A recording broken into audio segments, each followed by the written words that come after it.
నేను ఇలా బుక్ అయిపోతా కల్లో కూడా అనుకోలేదు. Day 2. ఆనందం చెప్పింది ఇప్పుడు అంటుందా 4 గంటలు తోమేస్తావా? ఓ సరే బేబీ కదా.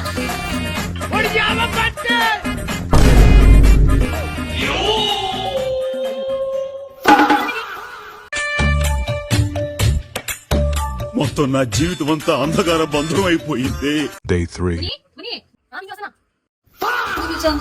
నాకు కొంచెం ఒళ్ళు నొప్పులుగా ఉన్నాయి, కొంచెం ఇల్లు చిన్ని కూర్చి పెడతావా? సరే పిని. A few minutes later.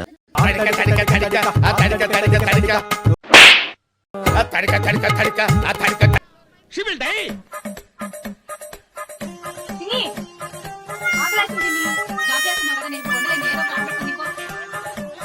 కొట్టాక దండం పెట్టేది ఈ పింగి దగ్గర వస్తే ఈ పింగి చూస్తే అన్నం పెట్టదు, పనులన్నీ చేయించుకుంటున్నారు.